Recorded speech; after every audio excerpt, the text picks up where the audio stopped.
My paranormal experiences started when I was a young child.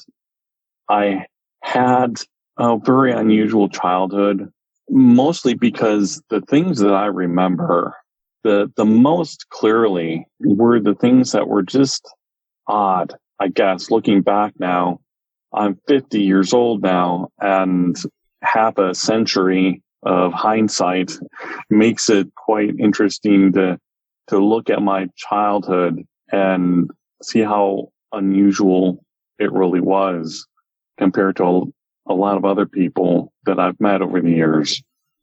The main paranormal experience that kind of was the catalyst that I remember was my experience having a face-to-face encounter with a Sasquatch. And I won't go into that story, but that event, which I shared on Dogman Encounters Radio episode 29 years ago, that seemed to be a catalyst for me of having lots of other experiences. And I don't know if it was the reason for how my life has gone since then, or that I had that encounter with the Sasquatch because of my abilities that I have.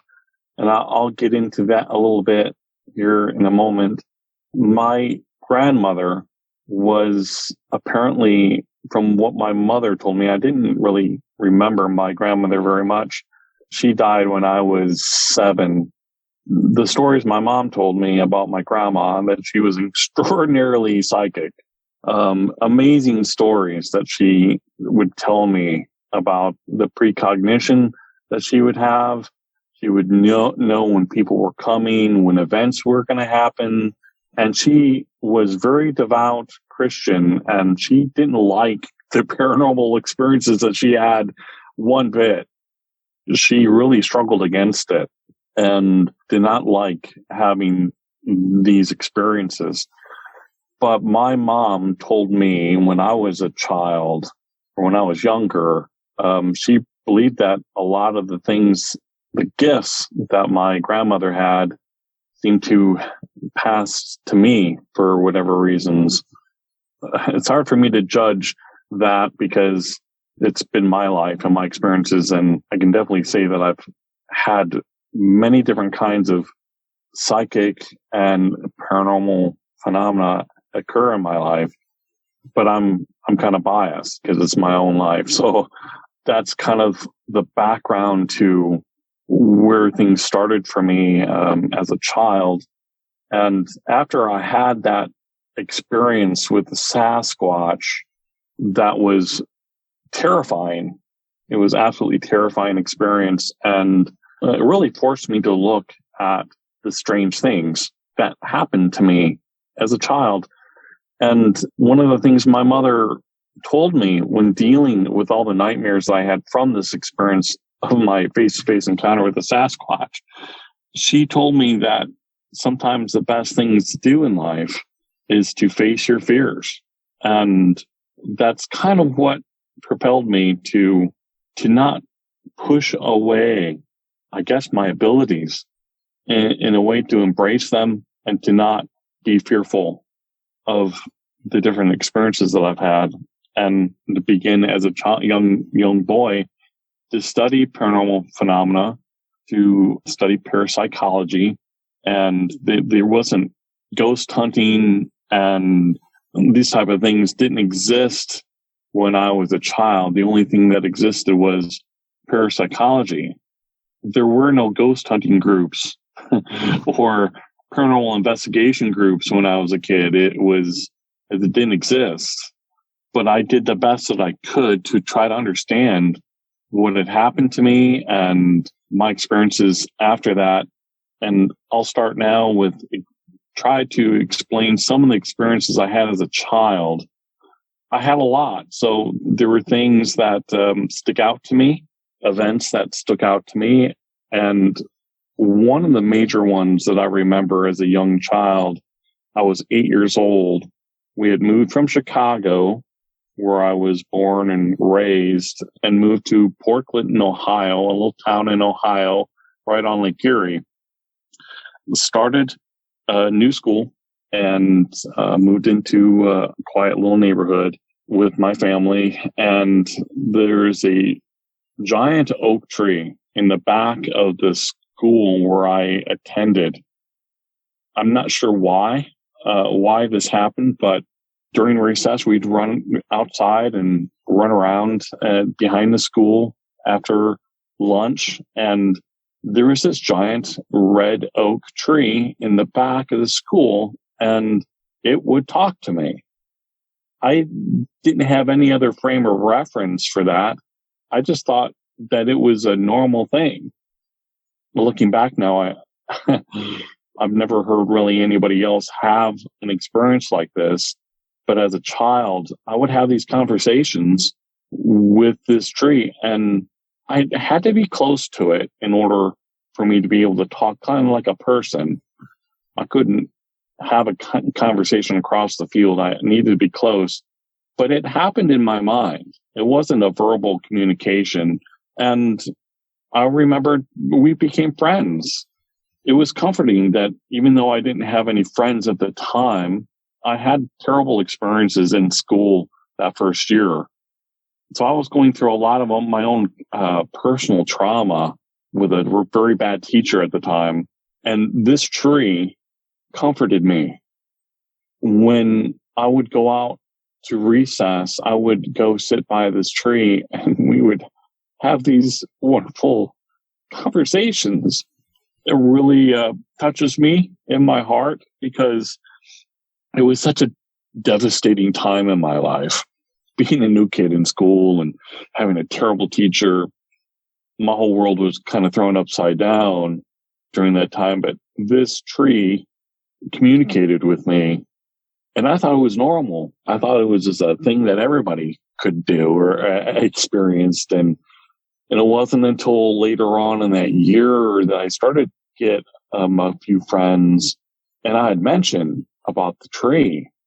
They would look at me like I was crazy. And, they would talk to other kids, and then it became this big thing that, John talks to trees, and they talk back. I ended up learning real quick that nobody else had that experience. And that was hard.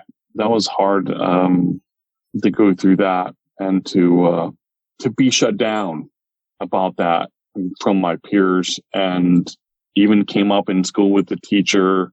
Yeah, it was a mess, but I learned how to not talk about the tree. The next year, I remember when I got into fourth grade, I remember seeing a person stand in the corner of the classroom. It was an older child. It was still a child.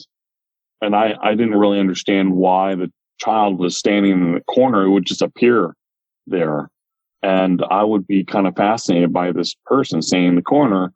And I would always be distracted by this. And it never said anything to me, but my teacher kind of always got on my case about being distracted.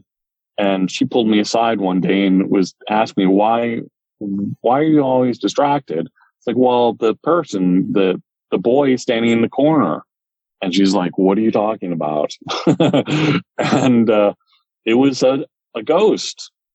Nobody else saw this boy standing in the corner. And it seemed like he wanted to communicate with me.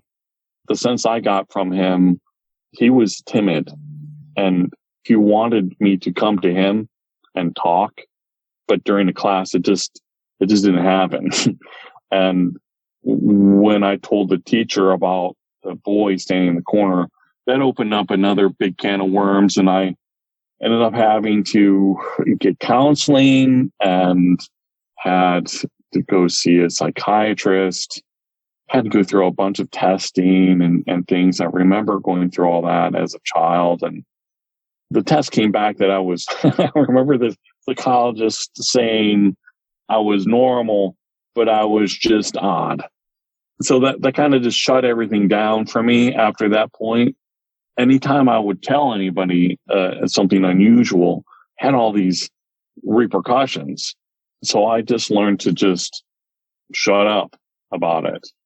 I had other things that would happen, and a lot of which is hard to explain, even for myself, because a lot of the ways that I function, it's hard for me to say that I am a psychic. I'm not a professional psychic. I've never wanted to be a professional psychic. Even though I have certain abilities, I've never wanted to pursue that. That's a whole other story, but I just never wanted the recognition, because every time I would bring something up that had anything to do with my experiences, it always ended up turning out bad for me. So I kept a lot of things to myself. A lot of the experiences that I had were feelings that would come to me. In parapsychological terms, it would be considered clairsentience. It's basically the ability to feel things, just as a clairvoyance is something where people are able to see things on a psychic level, visions and so forth. Clairsentience is a knowing, a feeling things that don't have any basis in logic. They just come. And a lot of these feelings that I've had, lots of times were warnings. I don't understand lots of times as a child having these feelings and not really understanding them. And it's kind of one of the reasons why I studied parapsychology, to try to get a grip on what I was experiencing, what I was feeling. I would have other experiences that I would have clairaudience, where I would hear voices that nobody else would hear. There are times that I'd have visions, and I'll get to some of those here in a minute with some of the major experiences that I've had. I'm just trying to give a background as a child, what I went through and dealing with these things. Part of my journey to understand my experiences was studying parapsychology, watching basically any movie that had anything to do with paranormal or ghosts or monsters or anything like that. I became really into movies, books, anything that had to do with the strange or unusual, just because it was a way for me to kind of face my fears. And that was always kind of the foundation of it, because I was scared a lot of the time. I had terrible nightmares, not just from my experience with the Sasquatch when I was 7. I'd have other nightmares, a lot of which I think had to do with hauntings, and other deceased people would come to me to try to communicate. And lots of times I didn't understand. I didn't really function in the way that I guess other psychics do, where they're able to communicate and be able to help them. But I did do a lot of research in parapsychology, but it did help me to have a framework to which I would be able to communicate with adults what was happening with me. And my mom, thankfully, she was always very open to these things in my life. And I didn't really feel that with my dad growing up. And so I was more open with my mom. And I'll lead into the first major event, a paranormal event that I can look back to as a younger boy. I was 11 years old. My mother had a best friend who lived in St. Louis, Missouri. She was best friends with her since she was in high school. And we made a trip from Ohio to Missouri to spend a week visiting with her and her family. It was myself, my sister, my mom, and another friend of my mom's. So a bunch of women. We went to St. Louis to visit. And this house that we visited, that my mom's friend Linda lived in, was humongous. It was a 3-story mansion. It was built in the early 1800s. It was amazing. It had a huge ballroom, a library, a humongous basement. I remember the neighborhood was something you'd see in Hollywood. The mansions were just incredible. And I remember showing up there and having this terrible feeling of dread of this place. And I was like, oh no, what is going on here? But I didn't let it get to me. I tried to just throw it off. That first night when we got into the mansion and we're talking, my parents or my mom and her friends were talking, and I wanted to explore the mansion. They had this black cat that would roam the mansion, and I was never able to get close enough to pet it. It was very skittish.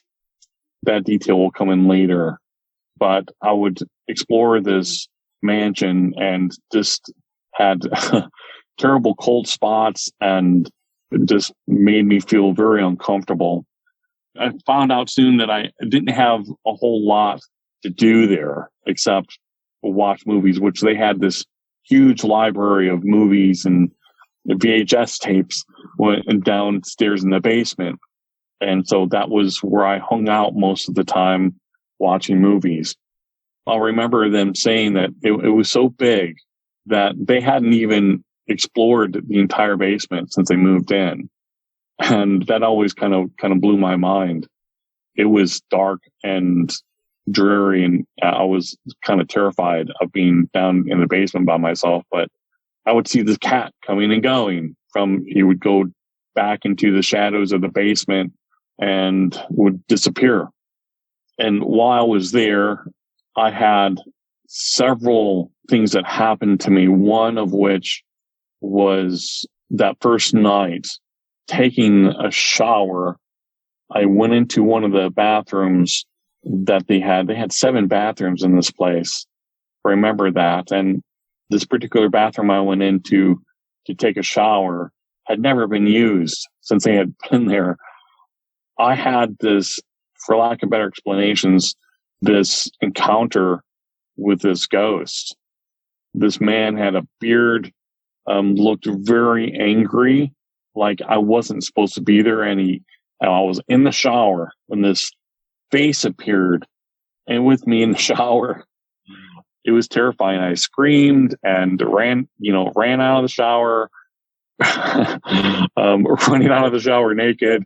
And thankfully there was nobody else around, but I just remember being terrified and going and sharing my experience with the family who lived there. And they're like, oh yeah, well, there's a long history of things that's happened in this house. The previous owner had died in the house, and he was really big into black magic. When the previous owner had died there, and had taken like a month for someone to finally come around and check up on this person. So he was in the house for a month, decaying as when they found his body. But the house, there were all these mannequins that were set up around the house, and he was a recluse, apparently. So he was active in working, doing rituals, apparently, with black magic. And there was lots of boxes of black candles that were still left in the basement. Remember that? There was definitely some dark energy there. The family were just like, oh, it's just nothing. Like, they said that they didn't have hardly any experiences, and I think that they were lying at the time, but because they didn't want me to be scared. But I remember the next day, everybody wanted to go shopping, and so I didn't want to go with a bunch of women shopping, and I wanted to stay, and everybody else was gone, just have free reign of the house, and just really enjoying being in a mansion by myself as a kid. I remember they had this sunroom that was right off of the kitchen, a beautiful little area. And there was this door that was across from me sitting in the sunroom. When we first showed up and they were giving us the tour of the house, they had shown that this particular door opened up to a stairway going down and ended at a wall. It had no reason why it was there. It was really kind of creepy. Nobody had an explanation for it, why it was there. It had a ton of cobwebs and stuff in there, so nobody ever went in there. But while I was sitting in the sunroom across from me at that door, there was scratching, like the cat was inside there and wanted to get out. So I was like, that's weird that the cat is in there. I got up and I opened the door, and as soon as I opened the door, there was nothing there. But I had this energy come up on top of me, and it was invisible. I didn't see anything, but I felt it, and it tackled me to the floor. The weight of this thing was incredible. I was pinned to the floor and I couldn't move, and I could feel it sucking my energy. I felt like I was dying, and I was absolutely petrified, trying to scream, but I couldn't move. I wasn't asleep. I was awake when this happened. As soon as I could feel it got up off of me, and that pressure released, and I got up and I ran out of the house and ran down to the street. And I refused to go back inside the house until they came back a couple hours later. And I was just very distraught. I never had any experience like that before in my life. And I explained what had happened, and they didn't know what to think. No event happened later, for the rest of the day. So after a good night's rest, the next day, everybody is in the kitchen. The sunroom is right there next to the kitchen. Everybody's right there. And I thought in my mind, I'm going to open that door again because everybody's here. I'm safe. Nothing can happen. So I go over to that door and I open the door, and the same thing happens again. I fall to the ground, and everybody's like, what is going on? What happened to John? And as soon as they came over and touched me, that thing was off of me, and I was able to get up, and I just lost it. I was a mess emotionally after that because I thought I was safe. I felt like I was safe because everybody was there, but it still happened. I just remember just being very confused and very scared after that, and not wanting to be alone for the rest of the time that I was there. And during that time, I would just kind of stay in the basement, watching the movies, because that's always the best way for me just to kind of block everything out until it was time for us to leave. And I remember as we were going, saying to the family that lived there, I don't know why I never brought it up before then, but I said, I wanted to say goodbye to the cat. And they looked at each other and were like, what cat? I'm like the black cat that you guys have that's been walking around the whole week that we've been here. And everybody looked at each other like, well, we don't have a cat. The daughter that they had was definitely allergic to cat. And that just kind of blew my mind that I had been seeing this black cat walking around. Apparently, this, whatever it was that was in the house, I don't really have an explanation for that, but it would walk right through the room with everybody there, and it just seemed like it was so real. But nobody else had seen a black cat. That's just one of the major paranormal events that I remember from that time in my life. The next one I would remember that I can think of that was a major thing for me. I was a freshman in high school. Most of my friends, when I was a freshman, were older, juniors and seniors when I was a freshman, and we partied a lot. I got into the wrong crowd when I was in high school, and did a lot of drinking, did a lot of partying stuff, and the friends I had were kind of bad influences. But one of my friends lived in this farmhouse outside of town. This place was pretty dark. It was a pretty nasty place. I would never like visiting there because some bad juju was all over that property.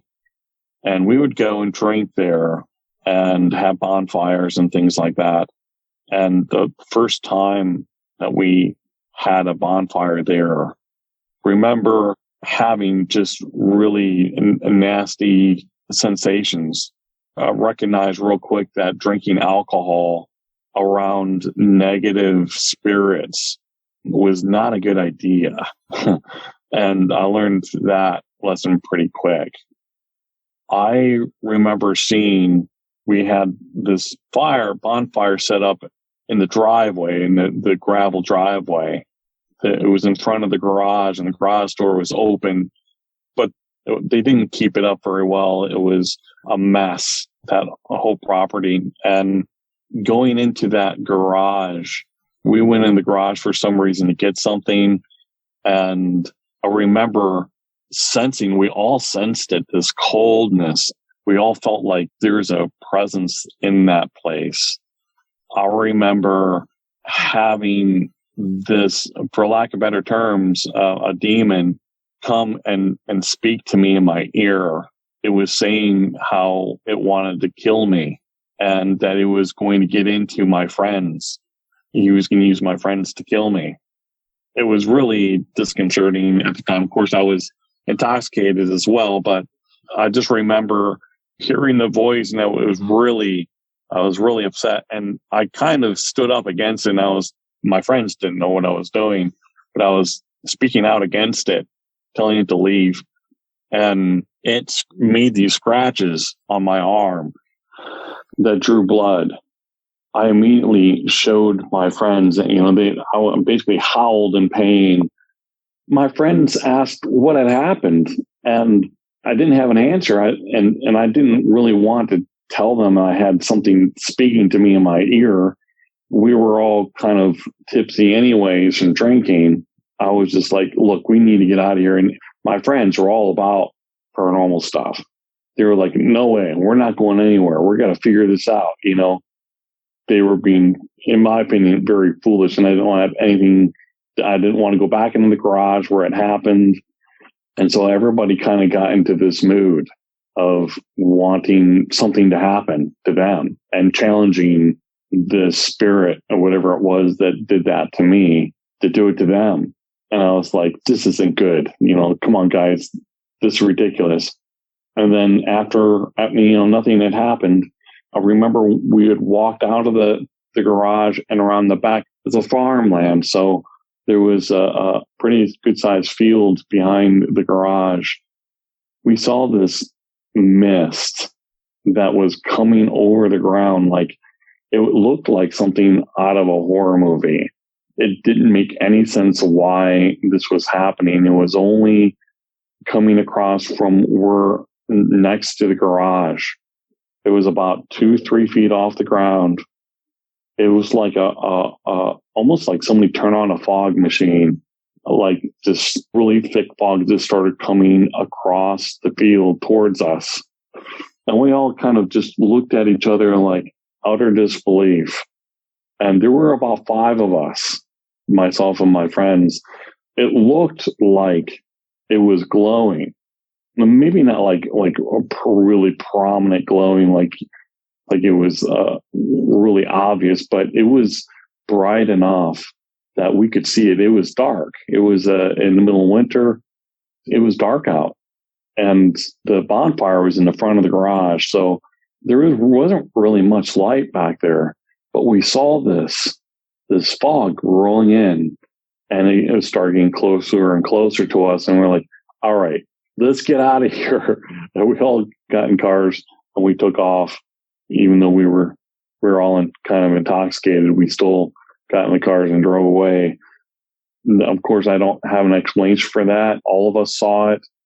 Some of my friends were very skeptical that they thought that I had scratched myself, but I just didn't have any way to do it. And I didn't really share things with them too much, because anytime that I did, it would make an opportunity for them to make fun of me. You know how stupid kids are.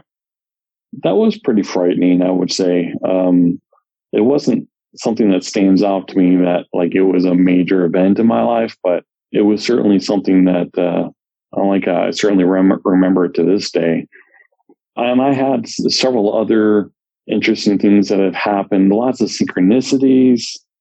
I know that I need to actually give stories. So I had one time that I remember sitting at home with my mom, my sister, and it was summertime. I remember saying to my mom and to my sister, how boring it was. We live in such a boring place.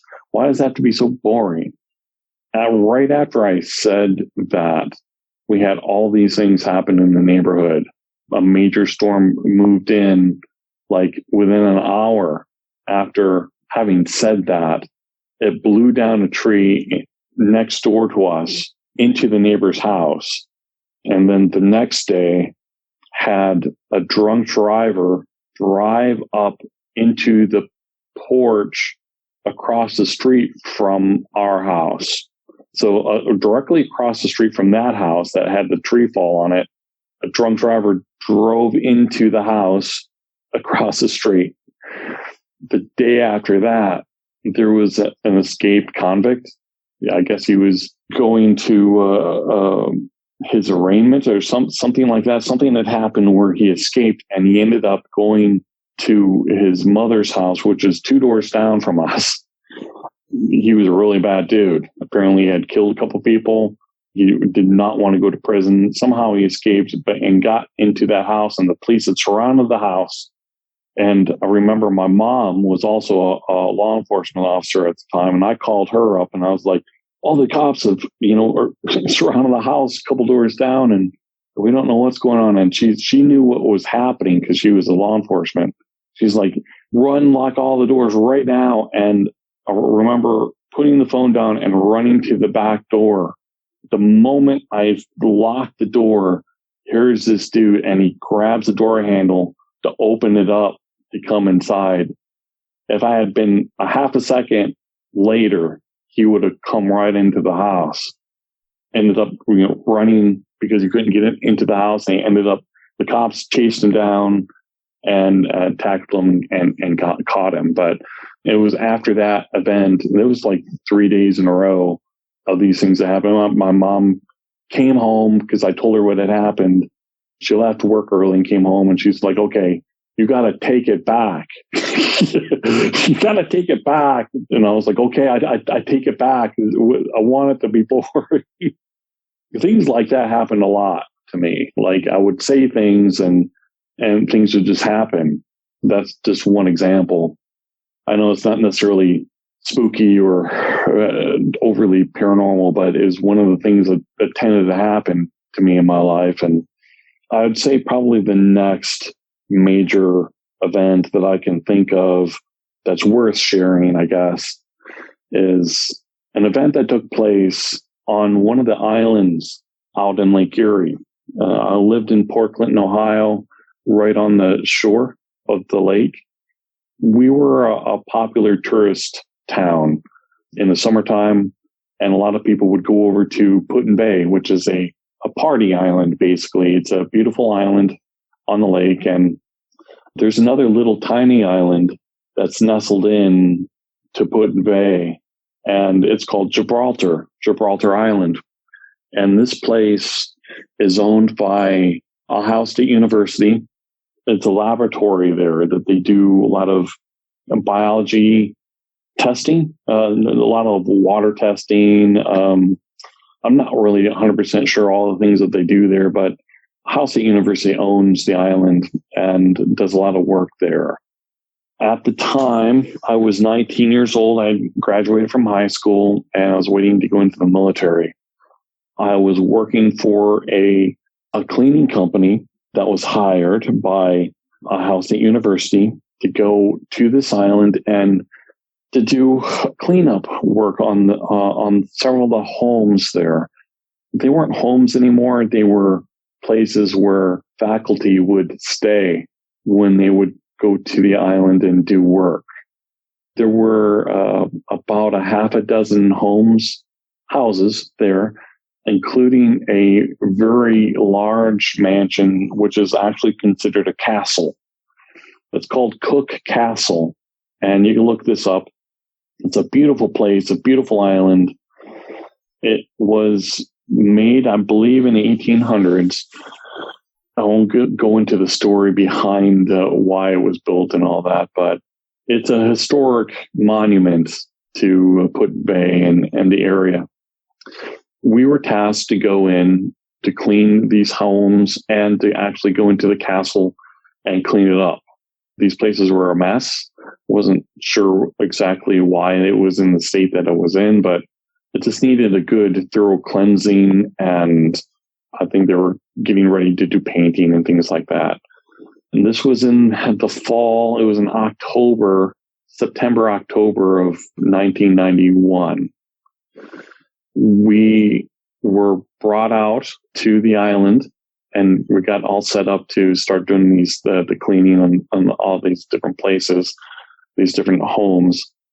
While we were there, the faculty would, tell us about the history of the island, and they would come and visit and talk to us and things like that. And they came right out and said, the place is haunted. And of course, everybody was joking around like, "Ooh, it's haunted!" Oh, of course. And like the castle's got to be haunted too, right? So the people who were there, they had stories of. They knew that we were not taking a lot of the people in the cleaning company that were there. They didn't take it serious, of course. But the people I remember sharing the stories, they didn't think it was a joke. They were serious about it. They didn't like going into the castle. Apparently, people have had bad experiences in the castle. Apparently, of all the areas in the castle, the third floor was apparently the most haunted. And of course, everybody's excited about it and making fun and stuff like that. And we went about our business and started the cleaning and things. And we did start in the castle. And it was a bunch of us. There was at least a dozen people doing this work. I remember definitely sensing something.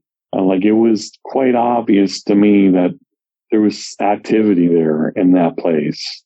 I didn't really talk a lot about it.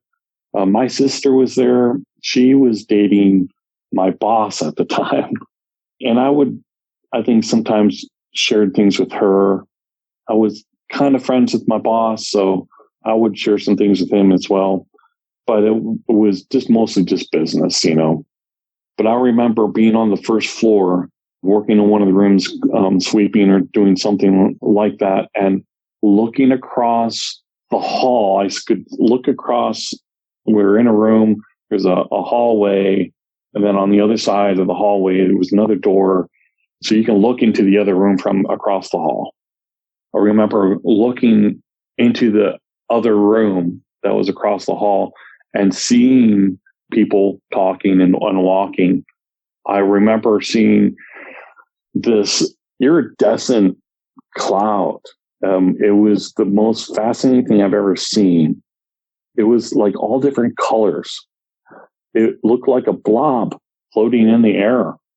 I wasn't even sure what I was looking at when it was moving across the door frame as I was looking at it across the hall. As soon as it moved across my frame of sight, I immediately, went across the hall into the other room, and there were other people in there, and they were talking. And I was like, "Did you just see that?" And they were looked at me like, "See what? Well, what are you talking about?" I'm like, "You didn't see that thing floating in the air." They thought I was playing with them, I was just adamant, that I had seen this thing, and they were like, "Well, what it looked like?" And I gave the description and stuff. So they didn't know what to think, and I didn't know what to think. Nobody else saw anything. We continued our work. I remember going up to the third floor in Cook Castle. There were other people around. It wasn't like anybody was working alone there. We felt kind of safe in numbers. Everybody kind of felt spooked by being there, especially up on the third floor.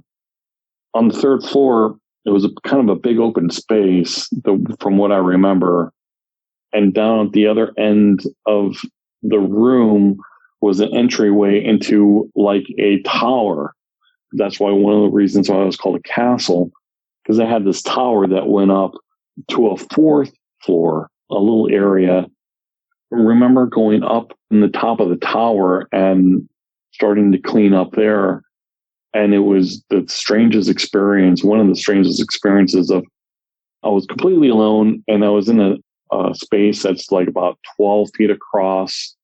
It's a round room, and there's nothing up there. There's no one there, and just myself and cleaning, sweeping. It was like someone else was there with me, and the hairs are standing up on my arms and the back of my neck, and I kept looking over my shoulder like somebody was going to pop out. Just remember just being kind of freaked out at the energy of the intensity of that. And after a period of time, I was like, I just had enough. Like I couldn't take any more. I'm like, all right. So I leave, and I'm like, somebody else can go up there and finish up because I've had enough. We ended up cleaning the rest of the castle. We did that work, I think in one day we did that. That night, a group of us, about a handful of us, spent the night there on the island. So we didn't have to get in a boat and then go back to the mainland. We decided to sleep there. So we brought sleeping stuff to be able to stay there for several days. We got the okay we can work as much as we wanted. If we wanted to work 16 hours, we get paid for that. A lot of us, we just decided just to work and work and work. So we were working late into the evening in one of the other homes there. This particular house had a history to it. There's a big picture of a painting of the house, this particular house, that was painted from the lake. Like somebody was on a boat and did this painting of this house from the lake. It's nestled right on the edge of a cliff. And that was what the painting looked like of the house. It was a beautiful place. But this painting had a habit of turning upside down. And there was no logical reason how it could do that, because it was anchored by this cord that's behind the painting. In order to turn it upside down, you'd have to remove it from the wall, turn it upside down, and then reposition it. And when we came into the house the first time, the picture was upside down. So we put the picture right side up, did the cleaning in this place, and I was in one of the rooms, and we're the only people on the islands, on Gibraltar Island. There's no electricity elsewhere on the island. We're the only people that were left. And so when you go outside, it's pitch dark. And so I was cleaning in one of the rooms, and I was right next to the window. And as I was cleaning, I hear this knock on the window. And of course, I'm right next to the window. And I try to see outside, and of course, I can't see anything. And my boss, who's there, I said, hey, is there anybody else? Or is everybody here who's supposed to be here? He's like, yeah, everybody's here. Like somebody just knocked on the window from outside. And he's like, you're kidding. There's nobody else is supposed to be here. So we all went outside, looked around with flashlights, and couldn't see anything. There's nobody else here. And we all kind of got creeped out over that. But when we were all outside, everybody came outside when we were looking around. When we went back in, the shower in the room that I was in was turned on. There's a little bathroom in that room. And so that was just another event that, like, okay, so who turned on the shower? Nobody had turned on the shower. Like, okay, somebody's messing with us, somebody's here, somebody's playing practical jokes on us, Other people had strange things that happened to them while they were there. But the next day, once it got light out and everybody came back from the mainland, so there's a large group of us again, they're cleaning, went back into that house that we were cleaning that night. And the picture again was turned upside down. And I went into the room where I heard the knock on the window. The screen on the outside of the window was about 5 inches away from the window itself. The window was set into the house a little bit. So I went outside and looked at the screen, and it was painted shut. It was one of these old windows. There was no way to get to the window from the outside. There's no way to remove the screen. It was painted shut. There was no holes in the screen. the only way to knock on the window was from the inside. And that was right next to it when that had happened. And I showed my friend, my boss at the time, and that freaked him out. He was like, that's creepy, because they heard the knock. So my boss was working in what was called the cafeteria, and we were cleaning that as well. But down in the basement of the cafeteria, there were these 3 large freezers and one big walk-in freezer. And we did all the cleaning in there. And I had gone down, and he had finished cleaning the inside of one of the freezers, and everything was closed. The other freezers, the doors were all closed, and we were having a dinner outside. I came down to get him, and we walked back up. He had left something down in the basement, and he asked me to go down and get it for him. So I went back down into the basement, and all the freezer doors were open, and we were the last people to leave. And I turned around and went back up and was like, Mark, you gotta see this. We went back down there. It's like, what the heck? I was like, I didn't touch anything. All the doors were wide open. He's like, you didn't do that. I'm like, I didn't touch anything. So we shut all the doors again and grabbed what he needed and left. And we were all kind of just like, kind of freaked out. It's just one thing after another. We had a little bit left cleaning to do the next day. So we had one more night to spend there. It was the last night, and it was just I think 5 or 6 of us left on the island. And we had a few beers and stuff and had dinner. And there were a couple girls there that we liked, and that we were talking to and hanging out with. And so we started talking about all the spooky things that were happening and happened on the island to other people and myself. And so my boss gives me a dare. I think he said, like, I'll give you an extra $100 on your paycheck if you go up to the tower in Cook Castle by yourself and come back down, but you have to go in by yourself. And it's at night. There's no electricity. As far as I remember, there was no electricity in the Cook Castle. And I was like, oh man, but it was $100. So I was like, ooh, I think I could do that. So it was myself and Mark, who was my boss, and 2 other girls that I don't remember who they were. We go to the back door of Cook Castle. We open up the door that made sure everything was locked. That was one of the conditions when we were done with the place, that it had to be locked up. So the castle had already been cleaned. So we opened up the back door, and it's like, okay, here's a lighter.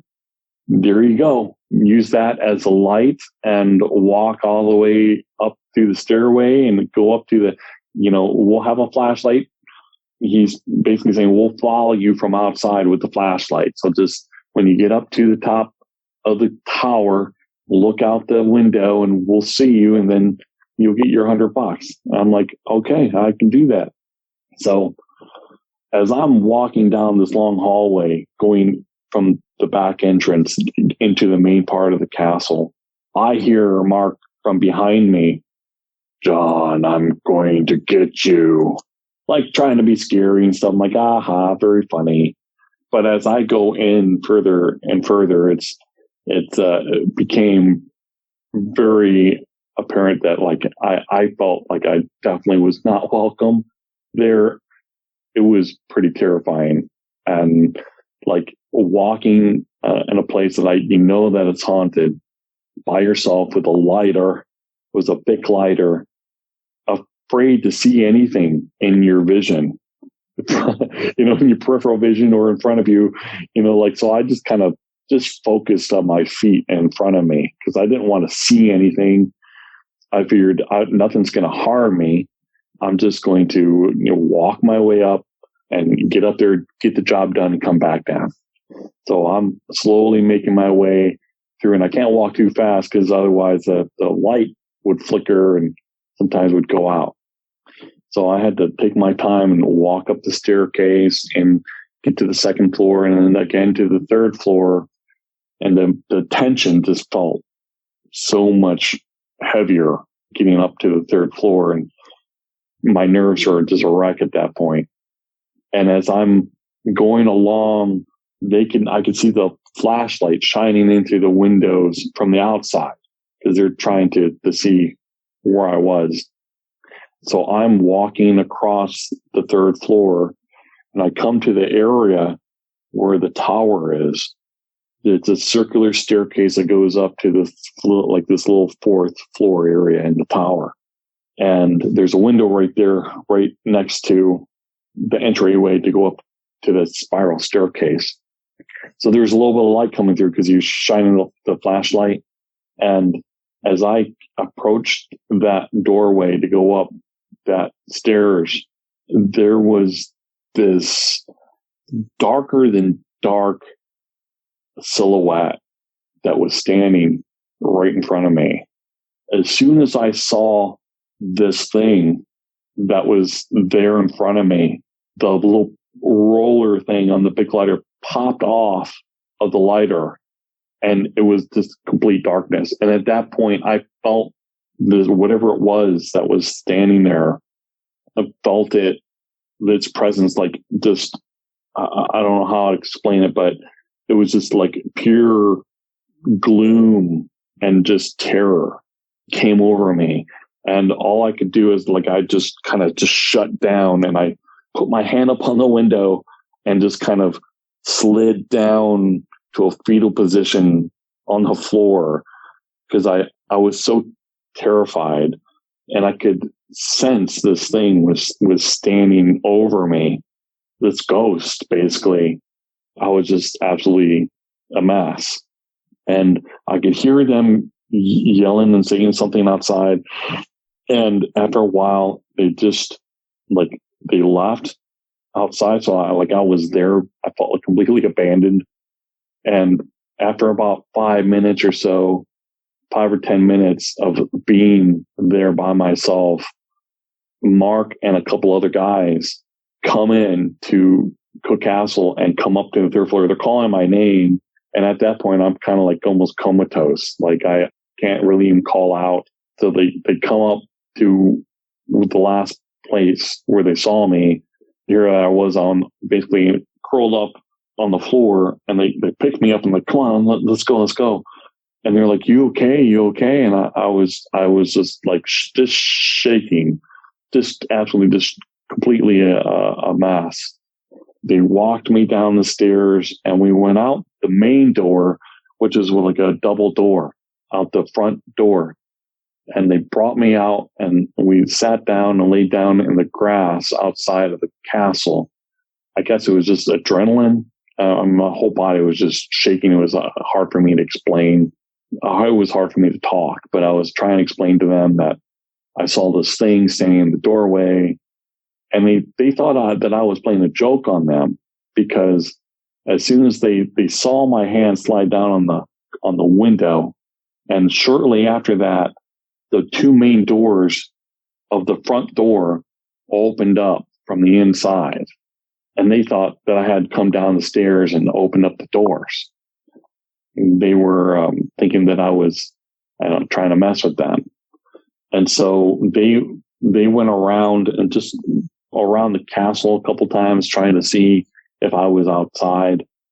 And then finally the girls, basically told Mark, you got to go get a couple guys and go get John. So that's exactly what he did. And then when they brought me outside, it's look, I didn't open up those doors. These double doors, the only way you can open it up, there's a 2x4, at least at the time. In order to lock it, there was a 2x4 that was placed across these hinges on the doors. So you can't just open the doors. You had to remove this 2x4 and set it off to the side, and then you can open up the doors. And someone or something did that. And I was like, it wasn't me. I didn't move from that spot. And they saw how terrified I was. And I was just, for hours after that, I was just shaking. They saw the amount of fear that I had, and that just kind of made everybody else like, that's it. I'm done. We're all done with this place. The next day, everybody else came and we finished up cleaning and things. And that was the end of that experience on that island. Those are just a few of the major paranormal experiences I've had as a younger person, from my teen years to my childhood years. I've had a lot of other interesting things that have happened to me since as an adult, but that's a story for another time. If you've had a paranormal experience and would like to be a guest on the show, please contact us by going to myparax.com.